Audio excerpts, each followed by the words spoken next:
Hello everyone and welcome to Inside Jacksonville, a production of the University of North Florida's Department of Communication and CW17. I'm Will Weber. And I'm Celeste Blackman. We're here each month with stories about life on our favorite coast, the First Coast. Today we're going to focus on inspiration and finding the positive that often comes when least expected. If you've ever watched college athletes compete, it's easy to be inspired and amazed by the talent you see. They routinely do things that people like you and me could only dream of. But behind the jersey and underneath the muscles, each athlete has a unique story. The University of North Florida basketball player Romello Banks is one such player whose life off the court is just as extraordinary as his play on it. 7 feet tall, Division I athlete, freshman record for blocks. But off the court, it's a different story. An AB student, Romello Banks had dreams of becoming a lawyer. But those plans changed when tragedy struck, and he lost the most important person in his life, his mom.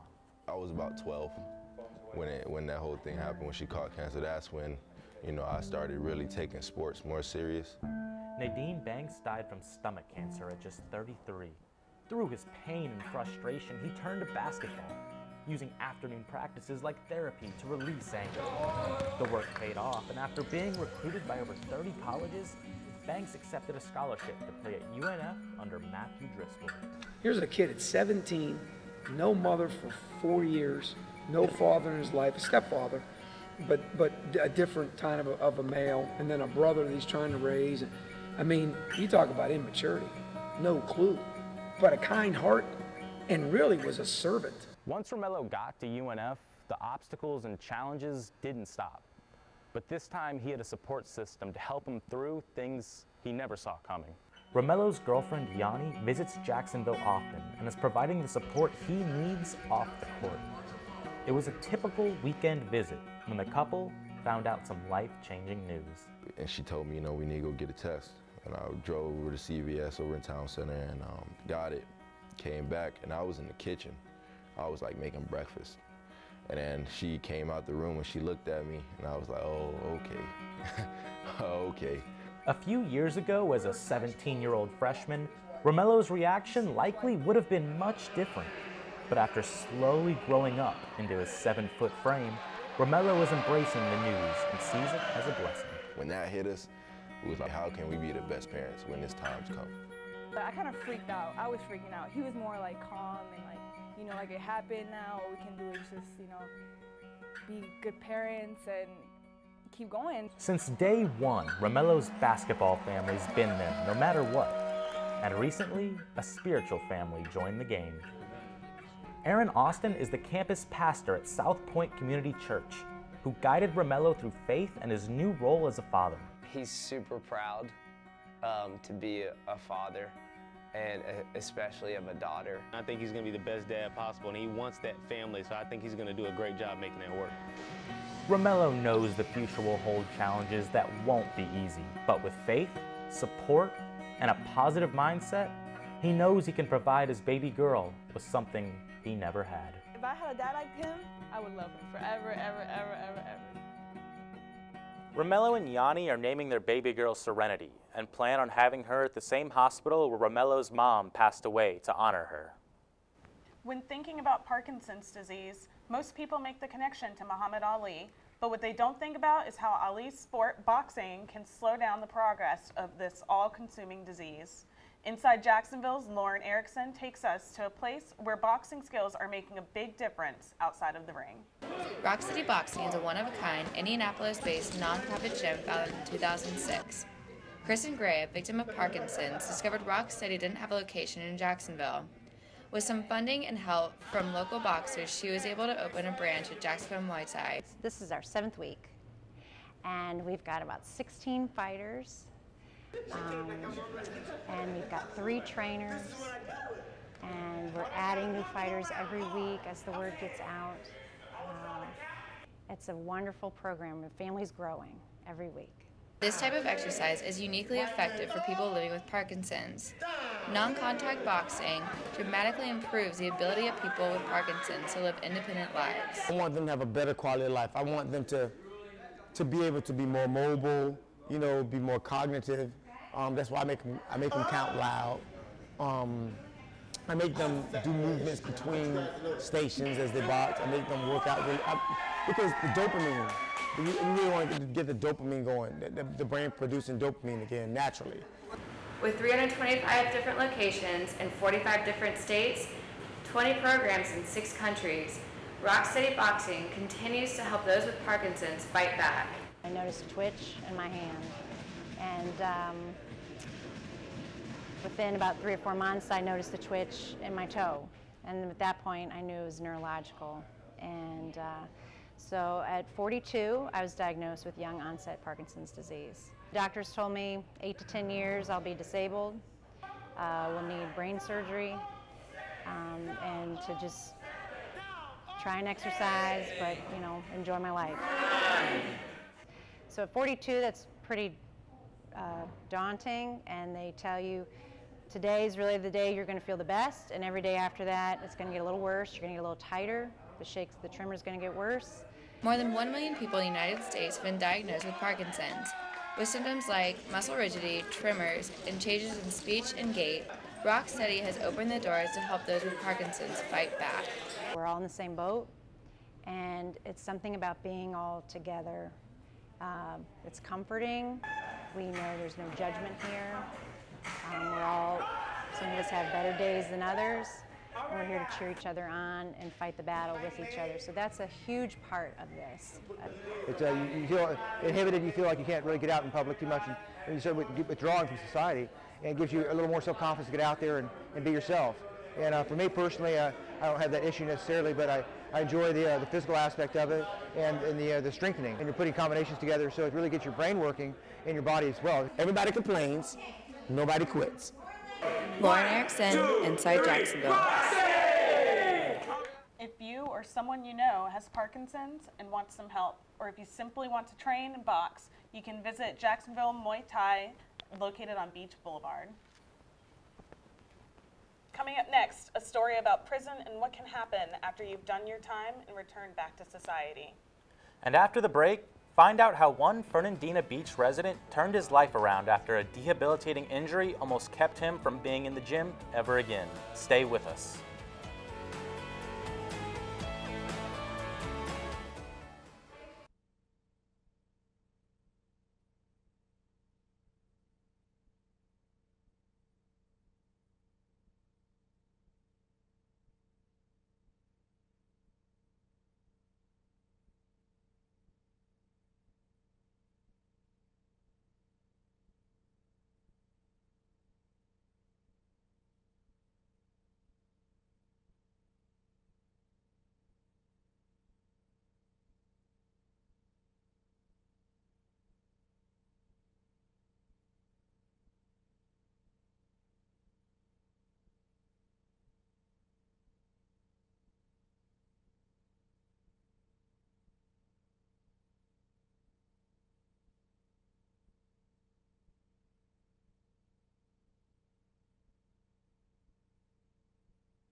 Welcome back to Inside Jacksonville.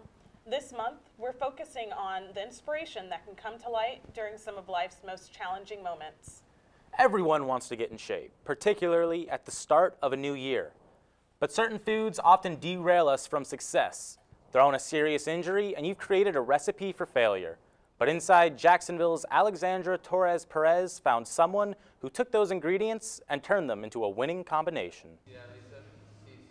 A new gym has opened up for foodies by a foodie in Yulee. 25-year-old Zach Rushelo created Genetic Potential Academy to help his clients reach their fitness goals while still being able to satisfy their cravings. Zach was known for his basketball skills at Ave Maria University until his sophomore year when everything changed. I was in a wheelchair. I was bedridden. Like, I didn't run for over a year. Zach tore his iliopsoas tendon in 2012 and said he was 1 in 3 people in the United States history to do so. Think of like a filet mignon steak tearing. So Zach continued working hard to bulletproof his body. Then I understood if I learn how to do this for myself, I can teach others and provide value and that significance to other people's lives. With a new outlook in life, Zach started training people in the backyard of his parents' house. After building up a steady clientele, Zach moved into a city facility to train, where he met a client who saw his potential and helped him create GPA. He became a business partner of mine because he saw what I was able to do out of a dingy city facility. He's like, well, what can I do? What can we do if we build something truly first class? So they partnered early January last year and moved into this new facility 6 months ago, where he trains his clients now. Betsy Michaelis, one of Zach's clients, was inspired to train with him after seeing her husband's progress. I'm always seeing progress. Like the workouts, I never get bored with the workouts. I've never stuck with a program this long, ever. Betsy worked out with Zach throughout her entire pregnancy. I felt great the whole time. You know, I didn't put on a ton of weight, and I bounced back really quick. He keeps changing it up, and I keep seeing progress, so I keep coming back. But his passion for his clients doesn't end here. He takes it to the kitchen. Most people have the biggest problem with sticking to a diet is not having the recipes that tackle cravings. So Zach created his own cookbook, the Flexible Dieting Book of Recipes. I couldn't eat a lot of the foods I wanted to eat, and it was like, it kind of made me mad. And so what I did was I was like, okay, how can I dissect these recipes, remake them to where I can eat them on a daily basis? The nutritional component just came from it, and I understood how important that is. It's arguably the most important thing. And that's where all this whole nutritional social media realm came from. With 73,000 plus followers, Zach posts pictures of his flexible dieting food recipes on Instagram. This is how I provide value to the world, and I freaking love it. That's a wrap. Alexandra Torres Perez, Inside Jacksonville.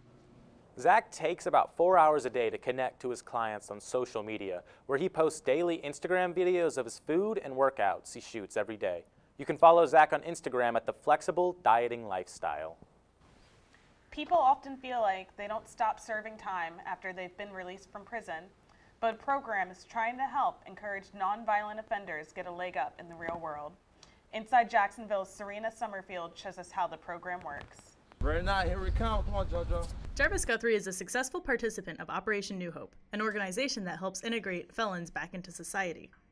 Kevin Gay, the CEO of Operation New Hope, set the program up to help create a successful environment for those like Guthrie.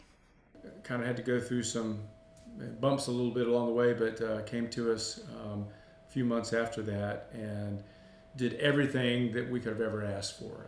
The perfect candidate, the perfect student, and now has done such a great job. We ended up hiring him to help us work on a program we have now called Fresh Start.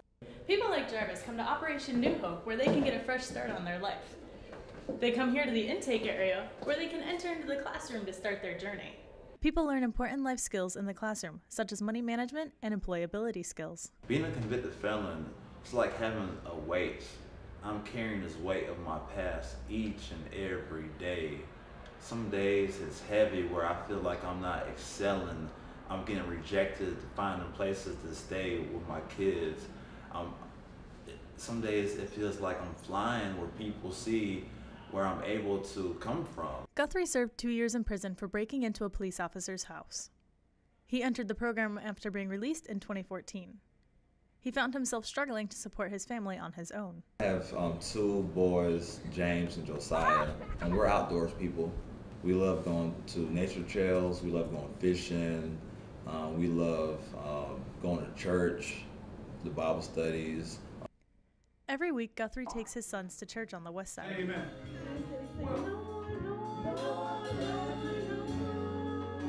Guthrie says you can't put a dollar sign on making a difference in someone's life. Amen. Inside Jacksonville, on your money. Serena Summerfield. Amen. Operation New Hope also works with teens who are dealing with the challenges having a loved one serving time in prison can have on a family. Habitat for Humanity is known around the world for building homes for deserving families through the generosity of volunteers, donations, and the sweat equity of the selected families. Inside Jacksonville's Brenda Celaya shows us how the organization is active in making a difference right here on the First Coast. Owning a home is a dream many families wish to achieve. Such purchase symbolizes commitment, pride, investment, value, and stability. For Tashina Lee, becoming a homeowner was her dream. She thought it was time to stop paying rent and to start investing in her own property. Right now I'm renting. I'm paying about 3 times what I would pay for my mortgage. So I'm definitely ready to, pay, a mortgage instead of a rent. A traditional real estate agent and lending company would not have offered the same opportunities as Habit Jacks. Since 1988, Habitat for Humanity, or Habit Jacks, helps build and renovate houses in the urban core of Jacksonville. But what many people don't know is that this organization is also a community developer, mortgage lender, and an affordable housing advocate. But not everyone is eligible to become a homeowner through Habit Jacks. Angie Leatherbury, Habit Jacks' Chief Administrative Officer, explains the requirements. Which is the need for housing, the ability to pay for housing, and a willingness to partner with us. Applicants need to show financial need, complete 300 volunteer hours, attend education, workshops, and meet certain credit score requirements. Lee expects to move in this March, and she's even been able to work on her own house. Painted, we did vinyl siding, we started some of the landscaping last Saturday. There are people not purchasing a home through Habit Jacks who still want to lend a helping hand. Demond Matthews is in the Navy, and when he is not working in the military, he enjoys interacting with others and improving the community. People get together, people who don't even have to really be here. It's like 57 degrees, people are still out. I'm still cold, but teamwork, everybody kind of coming together for a common cause. The possibility of affordable home ownership and a commitment to building something that lasts is the common cause that unites home buyers, volunteers, and administrators. This provides a stable environment for themselves and either their current or their future families, which alleviates, the stress of maybe not knowing where you're going to be tomorrow.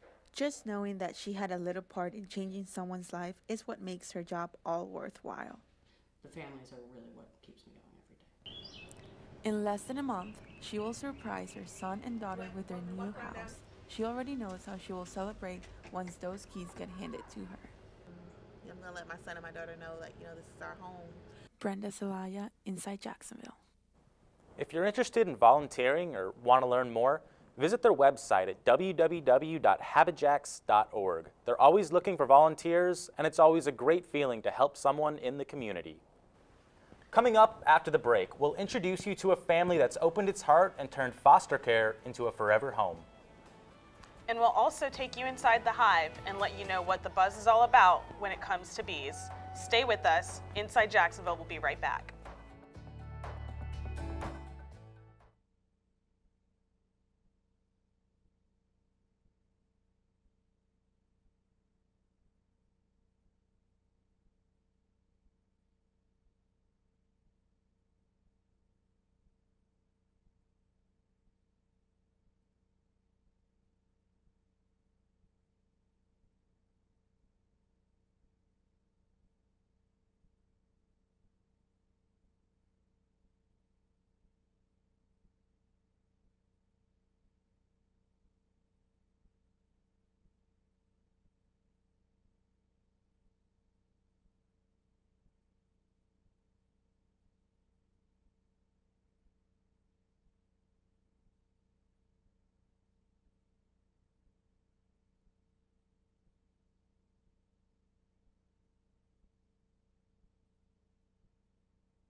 Welcome back to Inside Jacksonville. You might be surprised to find out that bees are now on the endangered species list here in the United States.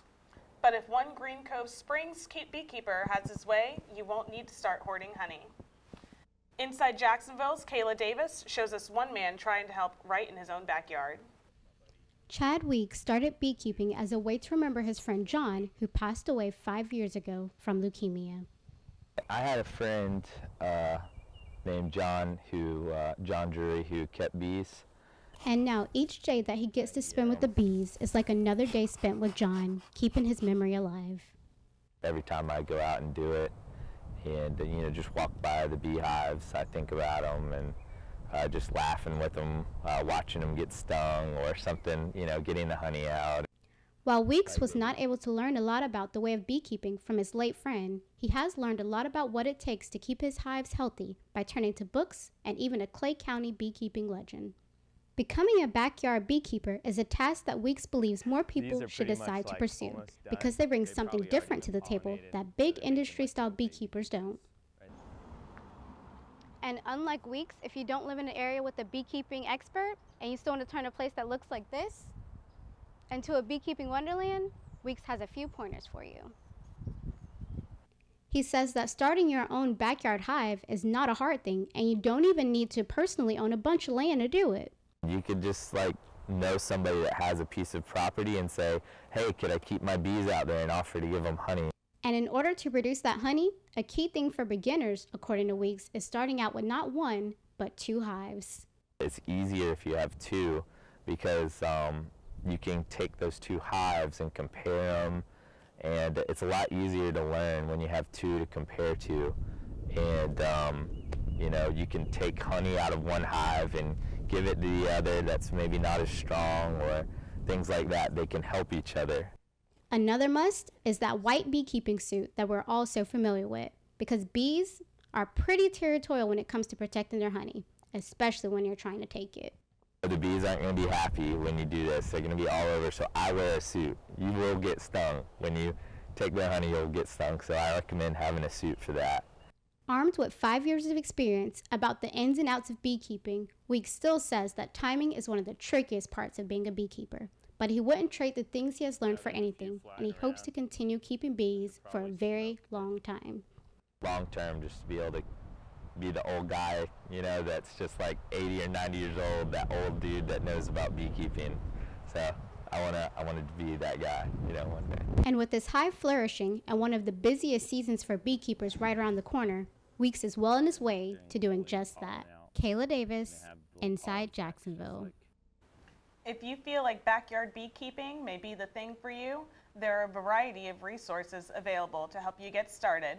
Visit the Florida State Beekeeping Association's website to find out more information. There are close to 1,000 children in foster care right here in the Jacksonville area. A sad reality is many of these children are teenagers and are the least likely to be adopted. Inside Jacksonville's Caitlin Kitchens introduces us to one of the lucky ones who was able to defy the odds. My name is James Bullard. I am 14, turning 15 in March. James attends Trinity Christian Academy, where he enjoys singing in the choir. But times haven't always been so enjoyable for him. James spent time from the ages 3 to 12 in foster care. Some of those foster parents are jerks and they don't care about you at all. Michelle is the Director of Adoptions at the Family Support Services of North Florida. Although James had struggles with foster families, Michelle says this isn't a common occurrence. I don't think it's something that happens very often. I know that when it does happen, it's something we do take very seriously. There are over 900 children in the foster care services in Nassau and Duval County. James was one of the lucky ones who was able to find his forever home. Before, I wasn't really with anyone except the foster parents, and I've mostly been with women foster parents. So I lacked a male influence in my life for a very long time. James was our first choice and our only choice. I think he fit in really well with my family. With our family, I said, his name's James, and he was holding a little airplane. My dad always worked on airplanes, and so it was just one of those things. I felt immediate connection. However, they weren't James' only choice. Another family also had eyes on him. By the time I actually got to somebody that knew who James was, they said, oh, he's been matched with another family. But they didn't give up on James. I decided to call and check again about James, and they said at that point that he was not placed, so we felt like our prayers had been answered. At that point, James was going to have a forever home, complete with a loving family, including his big sister Lily, who he is in choir with. We were very happy. It was awkward getting used to like somebody younger, like being around, because I never had a younger sibling. Older kids need homes too, that they're still kids, that they still have things to learn, that they still have love to give, and they still need love. James and his family couldn't be happier to be together. I can't imagine life without him anymore. Caitlin Kitchens, Inside Jacksonville. For those interested in foster care or adoption, check out Family Support Services of North Florida's Facebook page for more information. Well, that's a wrap for this edition of Inside Jacksonville. If you missed anything from today's program, just visit our website, unftv.com, and click on Inside Jacksonville. You'll find expanded versions of our stories, photos, interviews, and other extras. That's unftv.com, Inside Jacksonville. You can also find us on Twitter, Facebook, YouTube, and Instagram at Inside Jacksonville. Thanks for joining us. We'll see you next time, Inside Jacksonville.